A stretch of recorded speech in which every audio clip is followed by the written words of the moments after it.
j'espère que vous allez tous bien depuis tout à l'heure, si vous venez en effet de ma partie 1.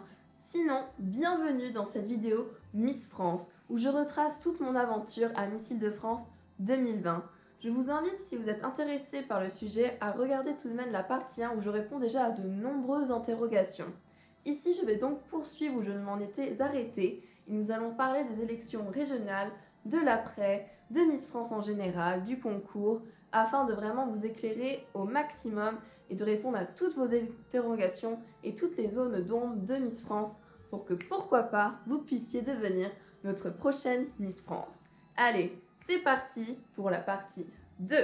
Let's go!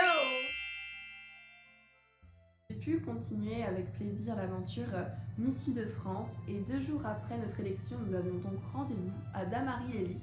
Donc c'est là où il y a la salle pour le spectacle, pour la cérémonie de Miss Île-de-France. Mais nous avions rendez-vous ce jour-là pour faire des photos et des shootings vidéo afin de créer du contenu pour présenter un petit peu la promotion sur les réseaux, mais également pour créer du contenu pour le soir même de l'élection. Donc c'était vraiment une journée très intéressante, je vous avoue, je n'avais pas du tout l'habitude de m'apprêter, donc c'était quelque chose de tout nouveau pour moi. Je suis plutôt une grosse baroudeuse, j'ai l'habitude d'aller en short jogging quelque part, monter des montagnes, enfin bref, donc rien du tout dans cet univers-là. Mais c'était très marrant de se faire pouponner, de se faire maquiller. Par moments, j'avais 3 coiffeuses autour de moi, donc une pour les cheveux, 2 pour arranger les maquillages. C'était vraiment très très drôle comme sensation et plaisant, j'avoue, quelque part. Et en plus, donc toutes les maquilleuses étaient très gentilles. Donc ce sont des étudiantes de l'école Élysée Marbeuf, qui est du coup un partenaire de Miss Île-de-France qui nous aide à nous apprêter. Ensuite, nous avons également fait les shootings, où nous sommes passés sous les flashs des photographes, comme on dit. Nous avions un shooting un peu plus formel et un autre un peu plus mode, plus rock.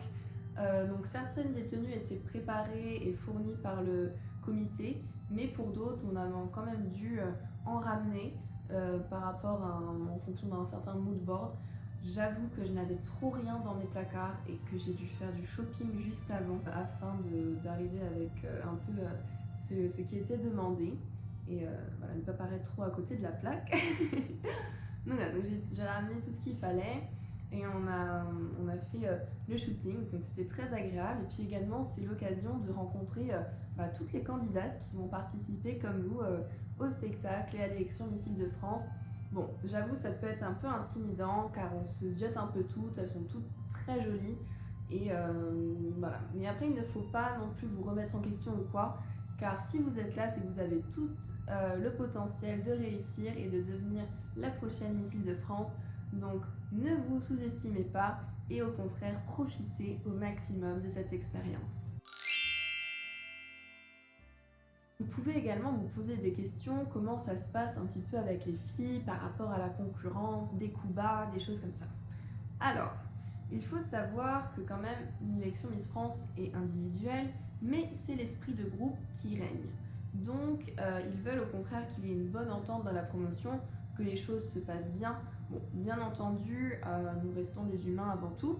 Il est possible que vous ayez plus d'affinité avec certaines filles que d'autres, mais néanmoins, nous avons été assez chanceuses car dans ma promotion, tout s'est bien passé. Nous nous entendions toutes bien. Après, bon, j'étais plus proche de certaines candidates, bien entendu, mais voilà. Donc, franchement, il y avait une bonne ambiance de groupe. Après, j'admets que des fois, je me sentais pas trop à ma place ou quoi, car j'avais l'impression que c'était un petit peu hypocrite. Des fois, vraiment, un petit peu, c'était trop. En effet, j'ai l'impression qu'il fallait donner des compliments à tout le monde, tout le temps, en mode « Oh, j'adore tes boucles d'oreilles, oh, j'adore tes cheveux aujourd'hui ». Bon, pour moi, je trouve qu'à un moment, c'était un petit peu trop, genre ça vous semblait plus naturel. Mais sinon, à part cela, franchement, ça s'est bien passé. On s'est pas fait de coups bas ou quoi. Cela dépend vraiment de vous, je dirais. Pour ma part, étant donné que j'ai une vie assez compliquée aux 4 coins du monde, c'est difficile pour moi de garder contact avec des personnes. J'avais noué quelques liens avec certaines filles plus que d'autres, mais je n'ai pas pris plus le temps de les revoir par la suite car je repassais à chaque fois à Paris sur de très courtes périodes. Aussi, il faut savoir que étant donné que nous étions une année Covid, notre élection a été assez perturbée. Par exemple, normalement, nous avons un moment un peu de team building où nous nous réunissons toutes pour apprendre plus à nous connaître. Nous faisons des activités, par exemple du patinage, du karting, de l'acrobranche, des moments un petit peu pour apprendre plus à se connaître et créer des liens plus forts. Mais malheureusement, avec le Covid, ces événements n'ont pas eu lieu. Donc à chaque fois que je recroisais les filles, c'était vraiment seulement pour les répétitions ou les choses comme cela quand on était vraiment appelés. Et puis étant donné que j'étais aussi loin de Paris, j'étais à ce moment-là à Bordeaux pour un master, donc je faisais toujours la navette, et bien j'ai manqué aussi des événements un peu informels, des dîners, des rassemblements dans Paris. Donc voilà, donc c'est aussi pour ça peut-être que j'ai moins gardé le lien avec les filles, mais on s'écrit de temps en temps et on continue à s'échanger un petit peu des nouvelles et à suivre nos différentes évolutions sur Instagram.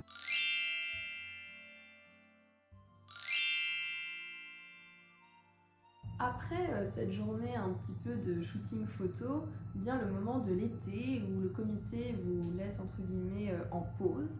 Vous partez donc profiter de vos vacances jusqu'à la rentrée, mais là viennent en place les réseaux sociaux. Et oui, les réseaux sociaux sont également très importants dans le concours. Bien sûr, ils ne constituent pas tous les votes, mais là, le comité va quand même espionner un petit peu votre communication personnelle, ce que vous postez sur vos différentes pages, mais également comment vous faites votre communication et comment vos internautes réagissent à cela. Donc, essayez de faire en sorte d'avoir un profil propre où on peut voir des photos de vous présenter. Évitez bien sûr les photos avec de l'alcool ou du tabac qui pourraient un peu enfreindre votre image et vous porter préjugés pour l'élection. Par rapport aux réseaux sociaux, j'avoue que moi je l'ai vécu assez difficilement car quand vous voyez par exemple que vos photos ne marchent peut-être pas aussi bien qu'une autre candidate, que vous n'êtes pas forcément toujours dans le haut, vous avez moins de likes, de choses comme ça peut quelque part vous affecter, donc il faut vraiment savoir et apprendre à gérer cela. J'avoue que j'avais un peu des émotions, un peu comme un grand 8, un peu des journées de haut en bas. Mais voilà, après il faut réussir à s'en détacher, bien entendu. Ce n'est pas l'unique critère qui compte dans la balance, il est vrai qu'il est également important, mais il ne va pas déterminer si oui ou non vous serez la prochaine Miss. Donc ne vous en faites pas. Par exemple, une année, je crois que c'était l'année d'Evelyne, c'était pas elle qui était le plus mis en avant sur les réseaux, mais pourtant elle a quand même ramené la couronne. Donc comme vous le voyez, ça a un petit peu d'importance, mais ce n'est pas le plus gros. Par ailleurs, l'été est également un bon moment pour vous entraîner. En effet, vous pouvez vous entraîner à vous maquiller, à marcher avec des talons, améliorer votre posture, votre éloquence, car oui, en effet, le comité va vous aider, mais seulement un petit peu. Et c'est vraiment à vous de vous prendre en main et d'apprendre à vous faire des maquillages en regardant des tutos sur YouTube ou sur d'autres réseaux sociaux. Donc c'est vraiment à vous de faire cet effort-là. Le comité peut seulement vous donner des recommandations, des suggestions, mais il ne va pas vous prendre par la main. L'été touche à sa fin et je me retrouve de ce fait à Bordeaux pour compléter mon master. Car comme vous le saviez, c'était une année un petit peu compliquée pour moi, 2020, beaucoup de remises en question sur quoi faire sur la suite. Et puis avec l'arrivée du coronavirus qui a quand même impacté énormément le secteur de l'hôtellerie, on débauchait plus qu'on embauchait. Je me suis posé beaucoup de questions et sous l'avis de mes proches, j'ai décidé du coup de continuer mes études à Bordeaux, à l'IAE de Bordeaux, en management international pour un master. Et là, fun fact, dans ma classe, voilà pas que je croise une ancienne candidate à Miss France également, donc une ancienne Miss Nord-Pas-de-Calais. On a bien rigolé toutes les deux et puis elle m'a donné beaucoup de conseils pour me préparer à l'élection. Elle m'a aussi un petit peu entraînée dans les marchés, des choses comme ça. C'était assez marrant. Et puis on rigolait vraiment bien toutes les deux, on est devenues de très bonnes amies. Comme quoi, le monde des Miss est très petit après tout. Alors ne vous inquiétez pas, ça se fait, ça demande juste beaucoup d'organisation et d'autant plus dans mon cas, étant donné que j'étais à Bordeaux alors que je concourais pour Miss Île-de-France, j'ai dû faire plusieurs fois la navette. J'avoue que c'est pas toujours le plus évident, mais ça demande beaucoup d'organisation. J'étais partagée vraiment entre ma vie d'étudiante bordelaise qui commençait et également ma vie parisienne de candidate à Miss Île-de-France. Donc ce fut un petit peu compliqué, néanmoins mes profs ont été très compréhensifs et puis j'ai pu rattraper tout le retard accumulé comme il se doit et j'ai passé tout de même haut la main mon master. Comme je l'ai dit, vous êtes appelé plusieurs fois par le comité pour vous rendre à différents endroits dans tout le département de l'Île-de-France. Donc oui, il faut être très flexible, il faut pouvoir se rendre dans des endroits un peu des fois perdus dans la campagne. Mais ne vous en faites pas, il y a souvent du covoiturage qui est mis en place avec les filles, donc vous pourrez toujours vous organiser. Donc revenons aux répétitions, vous allez apprendre des chorégraphies avec le comité qui les a mises en scène. Vous en aurez plusieurs avant bien sûr le spectacle pour vous entraîner. Les chorégraphies sont en général enregistrées pour que vous puissiez les travailler vous-même à la maison. Essayez de les pratiquer plusieurs fois afin d'être à l'aise avec et d'être le plus naturel sur scène et pouvoir vraiment vous donner à fond le grand jour, être la Beyoncé. J'avoue que la danse n'est pas mon point fort, donc j'ai dû prendre sur moi et m'entraîner tous les soirs. Donc je m'entraînais en rentrant des cours, j'avais un peu la choré, je mettais les musiques et je refaisais les pas.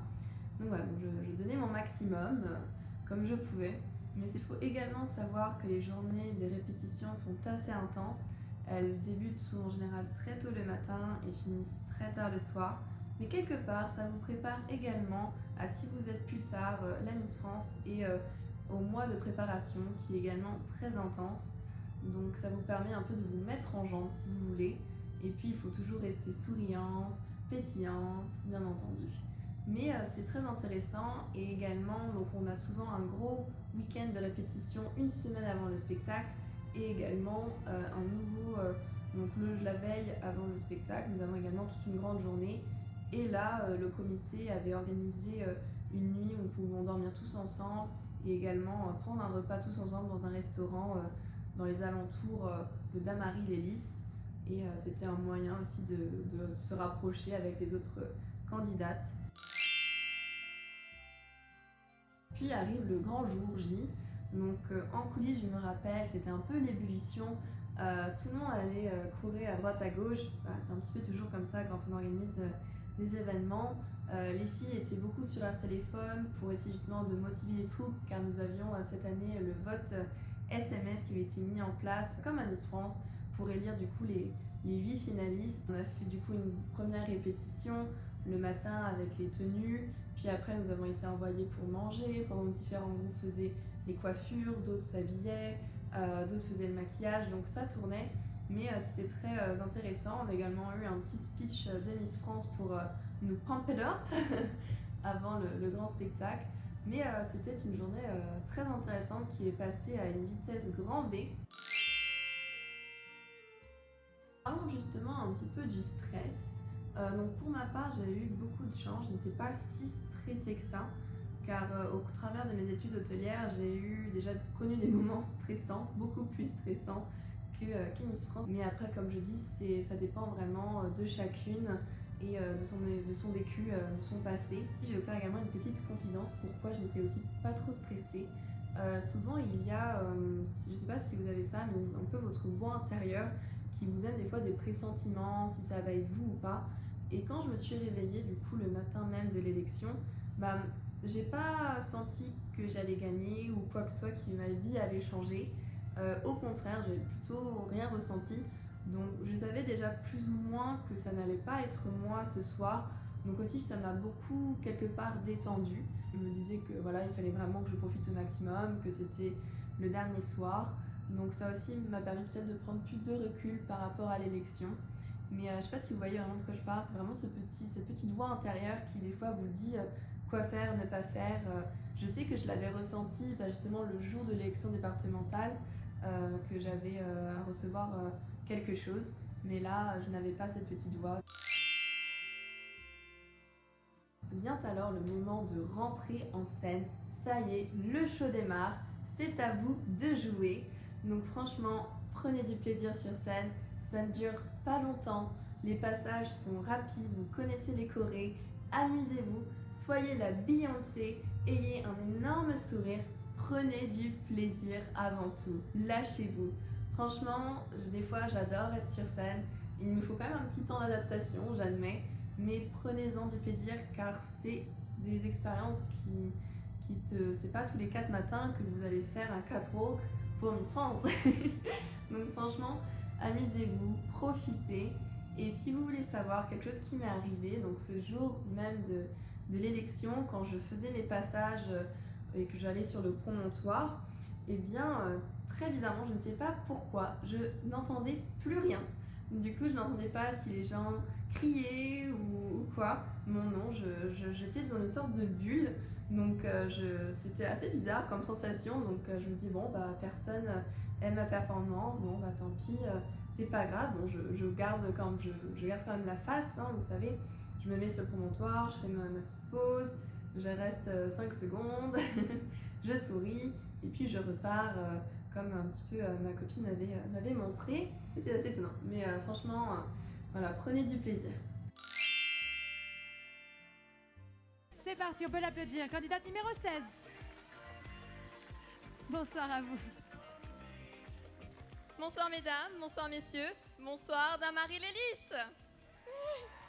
Ah, ça marche encore, hein? Eh bien oui, il fallait bien une petite dernière. Je m'appelle Naomi Thibonnet, j'ai 21 ans et je viens d'obtenir cette année ma licence en management hôtelier international. Ce que j'aime dans la vie, j'adore voyager, partir à l'aventure, faire du sport, aller me balader dans la nature. Et puis si jamais vous me demandez de gravir avec vous l'Everest demain, je viens avec grand plaisir. Et puis, être une Miss, ce n'est pas simplement un physique, c'est également rencontrer de personnes aux univers différents. Et c'est cela qui me passionne. Et il y a cette cause, la mucoviscidose. Malheureusement, un des membres de ma famille en est affecté. Cette cause donc, je la défends, mais à titre personnel. Je vous remercie de votre attention ce soir. À vous, cher public, à vous, chers téléspectateurs, membres du jury, merci Laure. Et pour ceux qui hésiteraient encore, je porte le numéro 16, Naomi Thibonnet. Parlons donc du fameux discours. C'est un peu le point noir de toutes les candidates. C'est ce qui fait vraiment stresser le plus de monde. Personnellement, je l'avais appris par cœur, mais c'est pas du tout ce que je recommande au final, parce que ça enlève de cette spontanéité, de ce côté naturel qu'on recherche chez une Miss France. Après, je sais, c'est plus facile à dire qu'à faire. C'est plus rassurant de savoir un peu comment on va organiser tout ça, tout structurer. Mais c'est pas ce que je recommande parce que voilà, vous perdez un peu votre originalité. Il vaut mieux essayer d'être pétillante, de garder le sourire, d'avoir quelque chose de très spontané. Par exemple, bonjour, je m'appelle Naomi Thibonnet, voilà, je suis une aventurière, une globe-trotteuse, du haut de mes 1m74 de peps. Ben voilà, allez-y, soyez là, soyez on stage, montrez votre personnalité, mais n'oubliez quand même pas les essentiels, donc de vous présenter, de dire un petit peu votre parcours, qui vous êtes principalement, vos motivations de pourquoi vous vous présentez, qu'est-ce que vous faites sur scène, pourquoi pas des petits jeux de mots avec des spécialités de votre région, pourquoi vous voulez représenter votre région. Voilà, vraiment n'oubliez pas ces petits critères-là, mais soyez vous-même. Attention, gros point à ne pas oublier, ne faites pas des discours qui dépassent plus d'1 minute, car il faut laisser la parole également aux autres. Et puis Sylvie Tellier n'aime pas du tout quand les discours font plus qu'1 minute. Alors c'est une très bonne question. Donc après l'élection, il faut savoir que j'ai été assez surprise de voir que beaucoup de filles ont contesté l'élection de Lara à ce moment-là. J'ai trouvé ça là un petit peu quelque part déplacé. Je pouvais comprendre qu'elles étaient déçues, mais elles en ont quand même voulu beaucoup aux membres du comité de Miss Île-de-France et j'ai trouvé cela quelque part un petit peu irrespectueux car j'ai déjà été dans une position d'organisateur et franchement les personnes du comité se sont pliées en 4 pour vraiment nous offrir cette élection, nous permettre de candidater tout simplement, de nous faire vivre cette aventure assez unique et particulière. Et j'ai trouvé cela vraiment dommage qu'elles soient remerciées ainsi, car il faut rappeler qu'elles sont également bénévoles et qu'elles font tout cela sur leur temps libre. et que c'est vraiment énormément de travail. En tout cas, j'avais beaucoup d'admiration pour les membres du comité et je voulais les remercier. J'aimerais quand même vous faire un dernier petit point, un petit peu de mise en garde, des choses qu'on ne vous dit pas sur les Miss et qu'il faut savoir quand vous allez vous présenter à une élection. Donc tout d'abord, ça sera sur le rythme intensif que vous allez connaître au cours de cette élection. Et oui, Miss France, c'est un marathon, c'est assez intense. Vous allez avoir des journées très longues, vous allez vous réveiller par exemple à 5h du mat, vous coucher à minuit. Et oui, il faut le prendre en compte. C'est quelque part, ça vous prépare aussi à la vraie vie de la Miss France. Mais bon, je préfère le rappeler pour un peu éviter que vous voyez que l'image romancée du monde de Miss, des strass, des paillettes. Il y a aussi des aspects quand même à prendre en compte qui peuvent être un peu plus négatifs. Il y a également un point sur le budget, car oui, vous devez vous apprêter, donc vous devez prendre du temps, mais également dépenser pour vous apprêter, que ce soit pour faire vos ongles, que ce soit par exemple pour aller chez le coiffeur, les épilations, acheter des tenues, acheter des talons, également prévoir du budget pour les déplacements que vous allez faire, votre nourriture des fois. Donc il y a quand même tout cela à prendre en compte aussi. Lorsque vous participez à une élection, on y pense en général quasiment jamais. Pour ma part, ça a été assez compliqué parce que j'ai dû vraiment acheter beaucoup de choses vu que ce n'était pas dans mes habitudes. Après, bien sûr, je peux les réutiliser maintenant, je réutilise mes tenues, mais voilà, c'est juste, je préfère le mettre en avant pour que vous le gardiez vraiment à l'esprit quand vous présentez. Et puis également, c'est l'engagement, donc bien sûr, répondre présente et être flexible lorsque le comité vous appelle, même si ça peut être un peu du jour au lendemain. Donc voilà, ne vous en faites pas, normalement ce dernier point, on s'y plie très volontiers. Miss France au final m'a apporté. Alors il faut savoir que j'ai entretenu pendant plusieurs années une relation assez particulière avec mon corps. Des fois je me trouvais trop grosse, des fois trop maigre, donc c'était un petit peu compliqué. Mais justement de participer à l'élection de Miss, quelque part ça m'a permis de me rassurer et de me dire qu'il était très bien et d'apprendre à m'en satisfaire en fait. Un peu gagner de confiance en moi sur ce point-là. Également un autre point par rapport à Miss France, c'est que ça m'a permis de découvrir bien entendu un univers que je ne connaissais pas du tout, le monde des Miss, assez flou lorsqu'on le regarde de l'extérieur.